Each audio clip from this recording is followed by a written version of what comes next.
প্রিয় বন্ধুরা, কেমন আছেন? আশা রাখি ভালো। আমার এই চ্যানেলের নাম আছে ধর্মজগৎ। আমি গোটা পৃথিবীর বিভিন্ন ধর্ম নিয়ে আলোচনা করি। তো আসলে একই জিনিস তো বারবার ভালো লাগে না।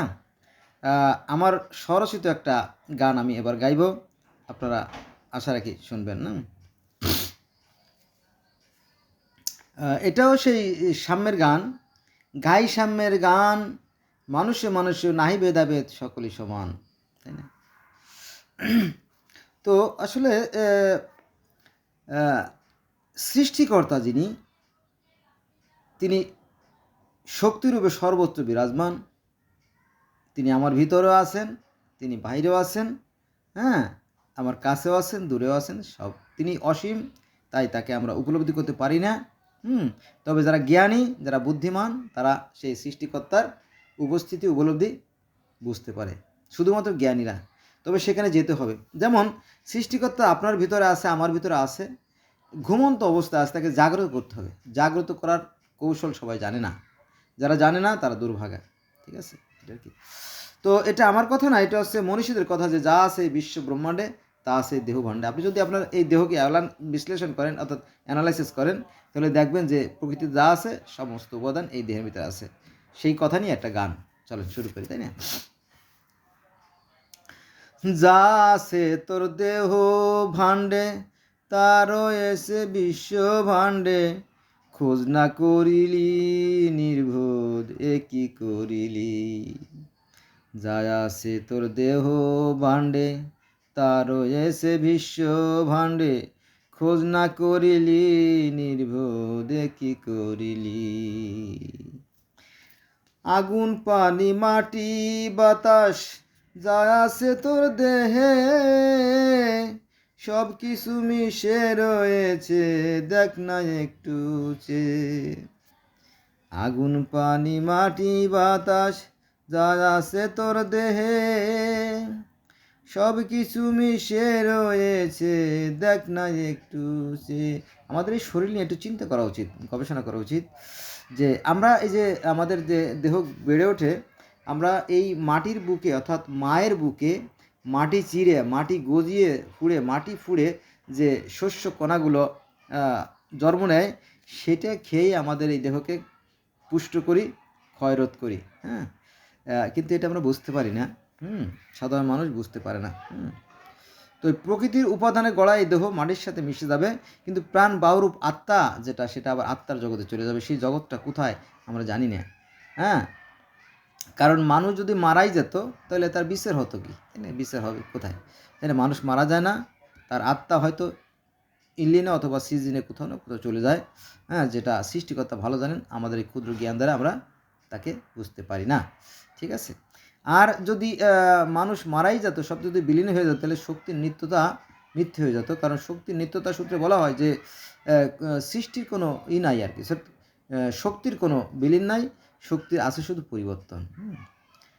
এটা আর কি। সৃষ্টিকর্তা যতদিন আছে আমরাও ততদিন আছি, তবে অন্য কোথাও, অন্য রূপে, অন্য কোনো কানে থাকব। বোঝা গেছে? অতএব অ্যাভোভেল মাই রিকোয়েস্ট, আমার সর্বোপরি অনুরোধ, please let's go from today. চলুন আজ থেকে আমরা কি করি? ভালো কাজ করি। ভালো কাজ করার ভিতরে মরাতেও সুখ আছে, আত্মতৃপ্তি আছে। হ্যাঁ, একটা কবিতা পড়ছিলাম ক্লাস 6-এ। সুখ সুখ করে কেঁদো না আর, যতই কাঁদিবে যতই ভাবিবে ততই বাড়িবে হৃদয় তার। হ্যাঁ, আপনাকে লয়ে বিরুদ্ধ রহিতে আসে নাই কি অবনী পরে, সকলের তরে সকলে আমরা, প্রত্যেকে মোরা পরের তরে। যখন আমরা পরস্পরকে ভালোবাসবো, তখন দেখবেন একটা স্বর্গীয় পরিবেশ তৈরি হয়, তাই না? আবার যখন আমরা মারামারি খুনোখুনি করবো, তখন আমাদের সেই সমাজটা বিষাদময় হয়ে যায়, পরিবেশ কলুষিত হয়ে যায়। হ্যাঁ, তখন বাঁচতে আর মন চায় না, তাই না? পৃথিবীতে সুখ আছে, তবে সেই সুখের পরিবেশ তৈরি করতে হবে এবং সুখকে খুঁজে বের করতে হবে, সুখের বীজ রোপণ করতে হবে। আচ্ছা, যা আছে তোর দেহ ভাণ্ডে, তারও এসে বিশ্ব ভাণ্ডে, খোঁজ না করিলি নির্বোধে কি করিলি। যা আছে তোর দেহ ভাণ্ডে, তারও এসে বিশ্ব ভাণ্ডে, খোঁজ না করিলি নির্বোধে কি করিলি। আগুন পানি মাটি বাতাস যা আছে তোর দেহে, সব কিছু মিশে রয়েছে, দেখ না একটু চেয়ে। যা আছে তোর দেহ ভাণ্ডে, তা রয়েছে বিশ্ব ভাণ্ডে, খোঁজ না করিলি নির্বোধে কি করিলি, নির্বোধে কি করিলি। যে জুয়ারে আইসা ছিলি লাগলো ভাটা তার, যে জুয়ারে আইসা ছিলি লাগলো ভাটা তার, জানলি না কো ভব নদী ভাটির সমাচার, নির্বোধে কি করিলি, আপন ভাণ্ডের খোঁজ না করিলি, নির্বোধে কি করিলি, আপন ভাণ্ডের খোঁজ না করিলি। দিনের শেষে অবশেষে বুঝলে কি আর হয়, দিনের শেষে অবশেষে বুঝলে কি আর হয়, চতুর্বেশে নানান বেশে চারিদিকে কত মানুষ কত কথা কয়। দিনের শেষে অবশেষে বুঝলে কি আর হয়, চতুর্বেশে নানান বেশে চারিদিকে কত মানুষ কত কথাই না কয়। সময় গেলে সাধন হবে না, ওই কথা কি। তাই বলি মন সময় থাকতে হরে হুঁশিয়ার, তাই বলি মন সময় থাকতে হরে হুঁশিয়ার, নইলে দিনের শেষে পরপারে ভয়ঙ্কর নিদান।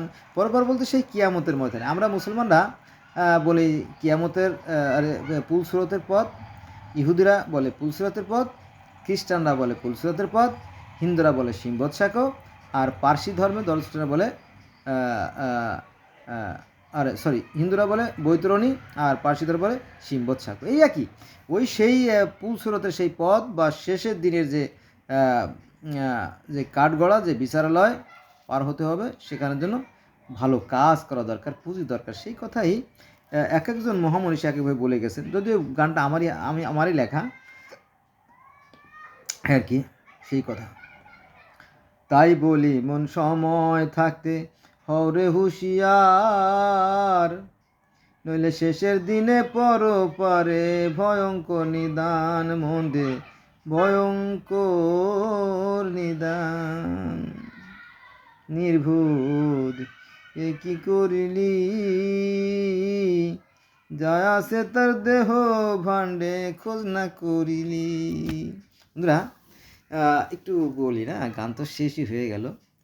এই যে আমাদের দেহ, ঠিক আছে, এই দেহের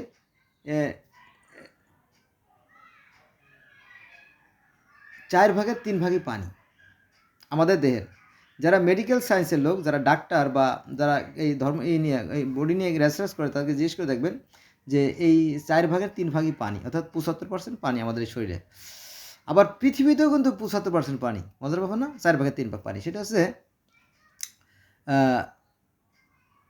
মিলে গেল পানির কথা। আবার পৃথিবীতে 3 প্রকার পানি আছে: সুস্বাদু পানি, লবণাক্ত পানি আর তিক্ত পানি। আর পৃথিবীতেও 3 প্রকার পানি আছে: মিষ্টি পানি, লবণাক্ত আর হলো তিক্ত পানি। যেমন আমাদের এই মুখের পানিগুলো মিষ্টি, জানেন তো, আমরা সারাদিন যে আমরা কথা বলি, আমাদের ঠোঁট মুখ সিক্ত থাকে, তাই না, এমনকি থুতু আসে, এগুলো কিন্তু মিষ্টি। অথচ ঠিক তার পাশেই চোখের পানি যদি গড়িয়ে পড়ে, হঠাৎ করে কোনো কারণে যদি আপনি কান্না করেন বা চোখ দিয়ে পানি আসে, তাহলে দেখবেন সেই পানিটা লবণাক্ত, তাই না? অথবা ঘামের পানি, অনেক সময় ঘামের পানি যখন আপনাদের চোখে লাগে, অর্থাৎ ভারী পরিশ্রম করলেন, ঘামের পানি আপনার চোখে গেলে বুঝবে যে চোখ জ্বলতেছে, আর ঠোঁটে গেলে দেখবেন যে লবণাক্ত, তাই না? ঘামের পানি, চোখের পানিগুলো কি লবণাক্ত। আর এই আমাদের দেহের পানি, দেহে বলতে কি আমাদের যে পাচক রস, দ্যাটস মিন যেটা আমাদের হজম প্রক্রিয়ায় সাহায্য করে, পিত্তরস আর কি, ভিতরে একটা পাচক রস আছে বা পিত্তরস। অনেক সময় আমাদের বমি বমি ভাব হলে দেখবেন যে গলা দিয়ে এক প্রকার তিক্তে বিষাক্ত একটা রস বের হয়, তাই না? তিতা।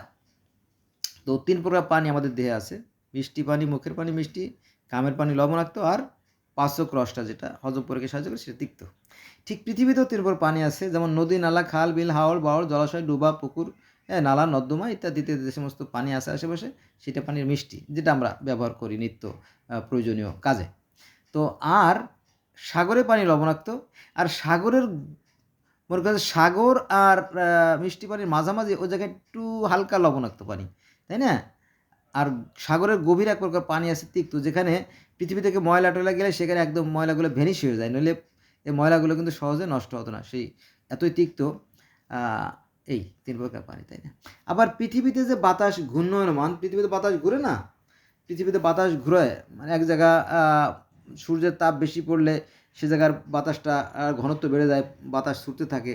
আবার সূর্যের তাপ যখন সরে যায়, ওই জায়গাটা খালি জায়গা পূরণ করার লাগে আবার চারদিকের বাতাস ছুটে আসে, তখন ওই ঘূর্ণনের সৃষ্টি হয়। বিশেষ করে আমাদের দেশে গরমের সময়, গ্রীষ্মকালে আর কি, বৈশাখ জ্যৈষ্ঠ মাসে যখন প্রচণ্ড ঝড় বাদল হয়, তখন কিন্তু এই বাতাসের যে গতি, এটা কিন্তু একটা উলটপালট হয়ে যায়, ফলে ঝড়ের সৃষ্টি হয়। ঠিক আছে, তো এই হলো বিষয়। তো আমাদের দেহের ভিতরে কিন্তু পুরো দেহে কিন্তু বাতাস প্রবাহিত হয়, সেটা হয়তো আমরা দেখতে পারি না, যারা সাধারণ মানুষ তারা বুঝতে পারে না, যারা জ্ঞানী তারা বুঝতে পারে, বিশেষ করে যারা মেডিকেল সায়েন্স তারা তো ভালো বুঝতে পারে। আমরা নাক দিয়ে বা মুখ দিয়ে যে বাতাসটা আমাদের শরীরের ভিতরে নেই, বাতাসটা নিলে পরে আমাদের এই পুরো বডিতে ভাল্ব আছে, এখানে দুইটা লেয়ার, তো দুইটা, এখানে একটা স্তর, এখানে একটা স্তর, তো দুইটা স্তরের ভিতরে ভাল্ব আছে, ভাল্ব।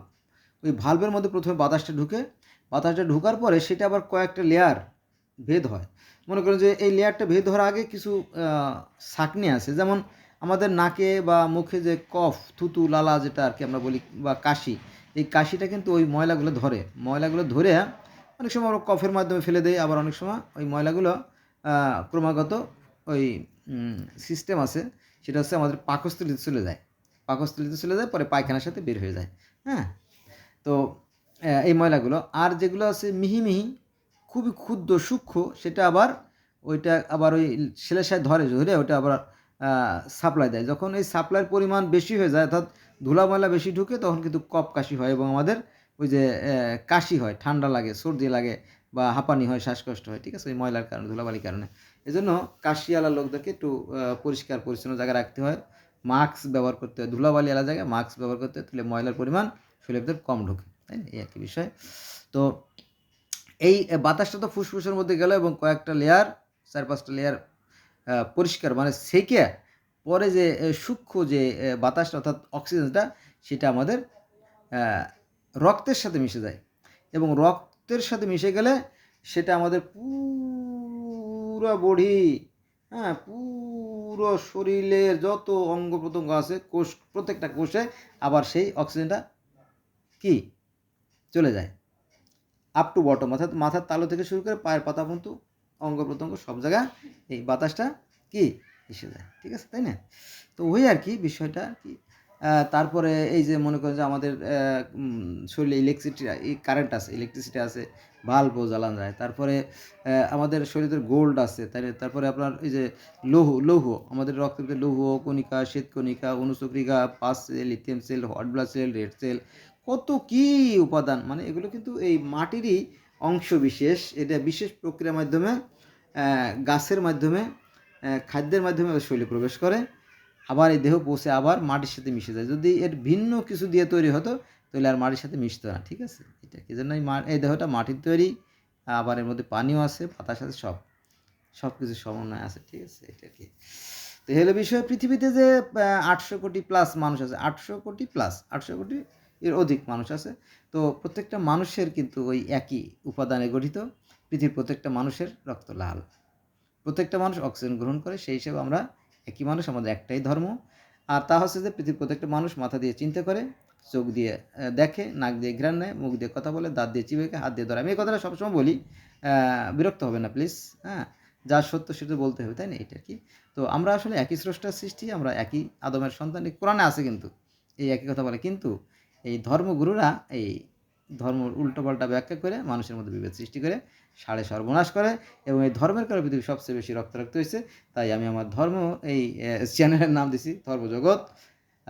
হ্যাঁ, আমি ধর্মের কথা বলি, ন্যায়ের কথা বলি, আদর্শের কথা বলি, আর বলি যে পৃথিবীতে আসবে শান্তি কবে, আসবে শান্তি কবে, যদি হিন্দু, মুসলিম, বৌদ্ধ, খ্রিস্টান একজমত হবে, শান্তি আসবে তবে। ধর্ম তাই বলে, কিন্তু যারা ধর্ম ব্যবসায়ী তারা কিন্তু তা বলে না। একের ভিতরে দুই, ফলে বিভেদের সৃষ্টি হয়। তো বন্ধুরা, আজকে এই পর্যন্তই। সবাই ভালো থাকবেন, আমার জন্য দোয়া করবেন। আল্লাহ হাফিজ।